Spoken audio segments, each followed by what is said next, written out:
So yeah, great. If you want to work away, and maybe 10 or so minutes, and then we'll have a 10-minute chat. If you go a bit over, it doesn't matter. Yeah, I shouldn't go. I don't think I should go over, at least not too much. I have to say it. I've chucked a few slides together to try and make it interesting. But I haven't actually presented to this kind of forum before. Mostly it's design and the partners that we work with. So, which tends to be quite a lot of industry as well. So, um, just let me know if there's. I mean, I'd be interested to hear if there are anything, concepts or things that I'm discussing which just don't make any sense to you guys, which is quite possible because humanities we don't have so much to do with.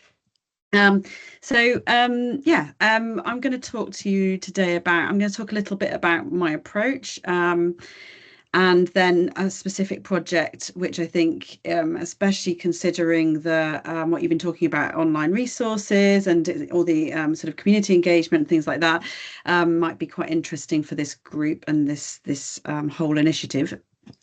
So my kind of practice as a designer is around complex design collaborations. And I'll explain a bit more about what that means. But essentially, when I'm talking about complexity and collaboration, we're talking about, or I'm talking about, multiple stakeholders, multiple disciplines, and contexts of collaboration which go beyond kind of like a small number of people, but actually include quite a lot of different people with different backgrounds, different languages, different cultures, all trying to kind of like work together on something. It creates a different set of problems to do with geographies and proximities, and as well as communication. So that's the space that I work within. I work at University of the Arts London, specifically within the School of Design at Chelsea, Camberwell, and Wimbledon. I'm senior research in this area of complex design collaboration. But I work, most of my practice has been within the sectors of health or circular economy, and quite specifically within textiles and clothing. So I'm working in that space where we're trying to transition from what is a very carbon intensive and just nonsensical linear system, which is very kind of distributed geographically, to something which is much more sustainable and almost slower, if you like, in terms of how it consumes resources and spits them out again into the wrong places. So that's kind of a little bit in a nutshell what my space is that I'm working within. Um, and I think just more generally, my methods and my approach are towards grand challenges. So looking at multiple levels and multiple actors that need to kind of shift what they're doing in order for things to change. And for that reason, a lot of what I do is termed as systemic design. So thinking about whole systems, and how they kind of enable the current things that are happening that we prefer to be changed, and then using that kind of perspective to find out where we can kind of intervene and make some kind of change which is going to shift the way things are going. And then, of course, the problem I'm sure that everyone is aware of in this group is that systems, social material systems, tend to be intractable, intangible, shifting, hidden, behavioural, probabilistic, and that means makes them very difficult to kind of work with. And I love this. I love Dr. Seuss, but I love this particular image because it's it's not just about the things that you can see, but it's also about the things you can't see. And a lot of the design methods that we use are to unearth and discover and to bring to the fore or to the surface those things that other, the dominant kind of players in the system tend to ignore. So that's also something to bear in mind. And a lot of the methods that we kind of use and we adopt in or the space that I'm working in is about kind of understanding where the gaps are between both projects, if it's a project, but between actors who come from lots of different places. The gaps between those people who are trying to work together on something, but also the gaps between them and the stakeholders, the people who actually, if we're going to change something, they're going to have to change something. This is going to have a big impact on them potentially. And then there's another gap, the green gap, if you like, between all of that stuff, which is like the in relative close proximity to what we're trying to change, and then everyone else, like the wider kind of citizens and civilization. So that's what we're aiming at, is we're aiming at closing those gaps and understanding how closing those gaps can enable things to happen.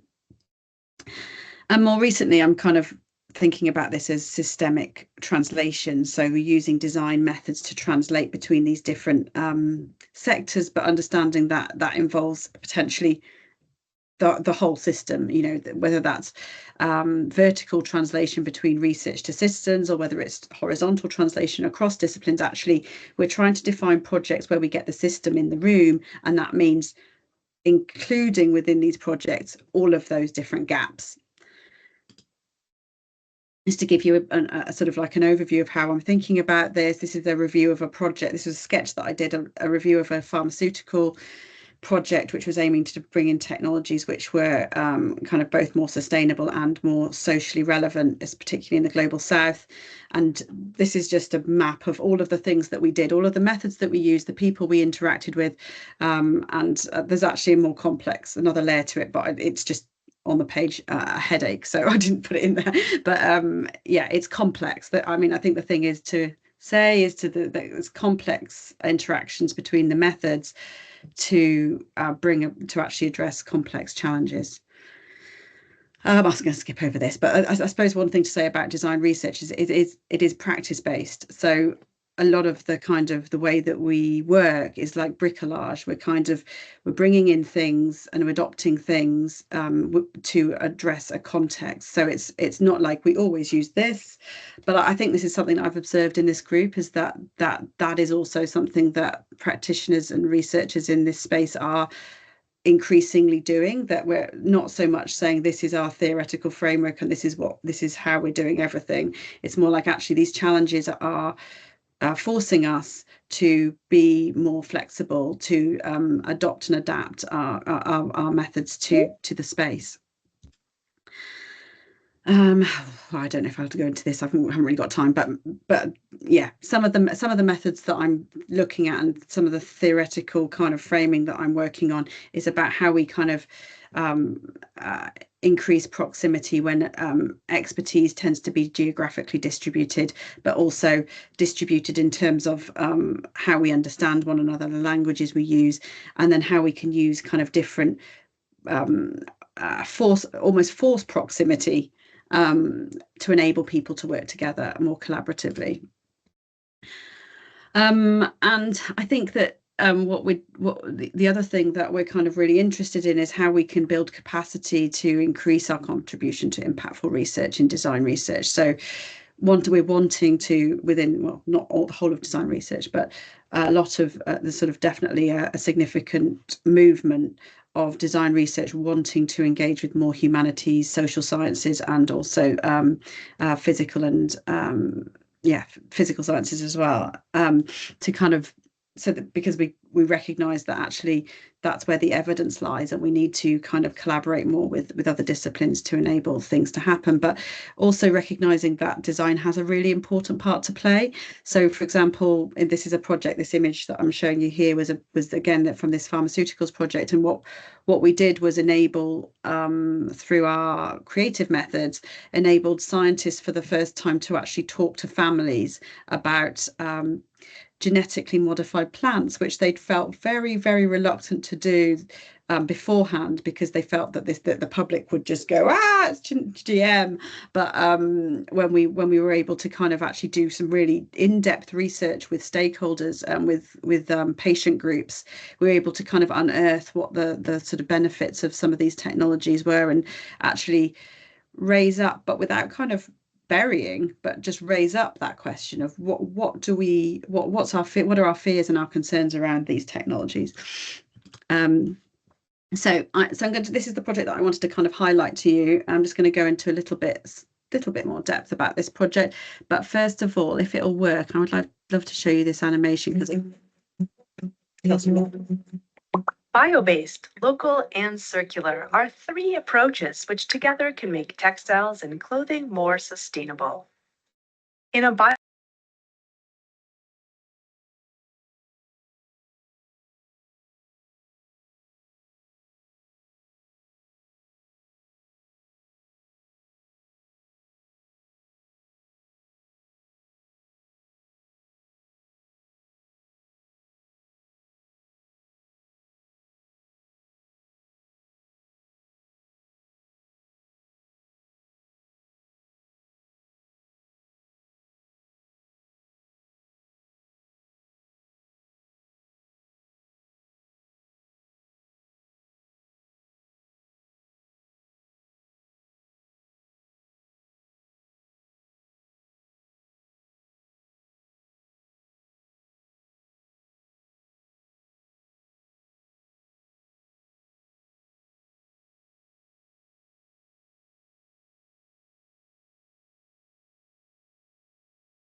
I don't know if that worked. Hopefully you did hear it.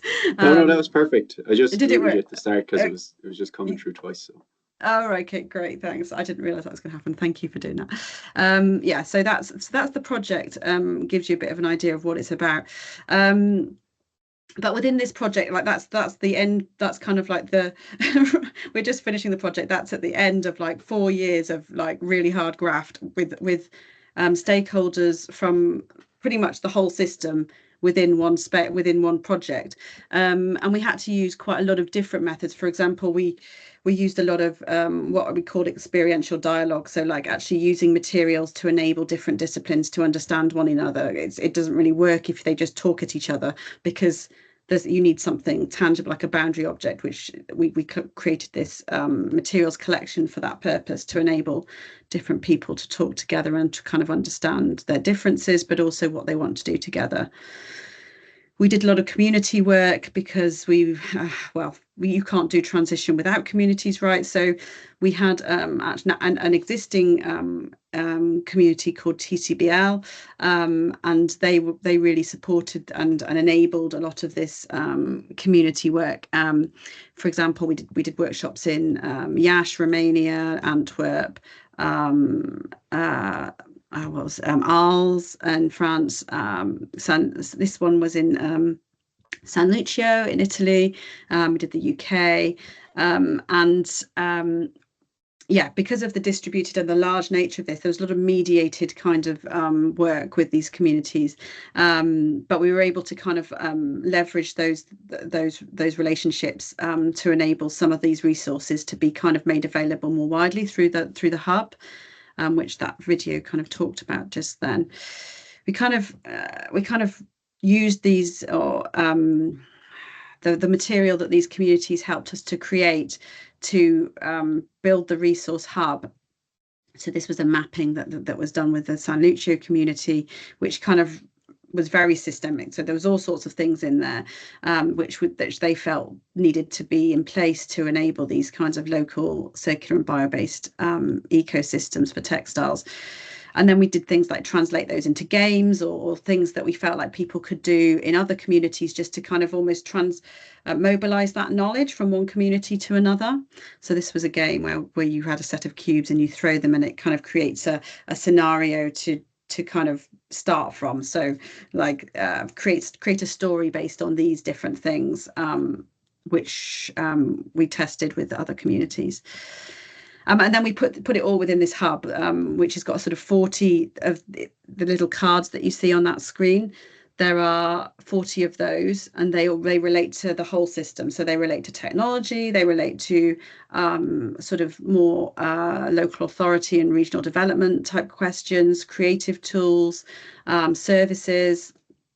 So everything that the partners produced, we translated it all into this resource.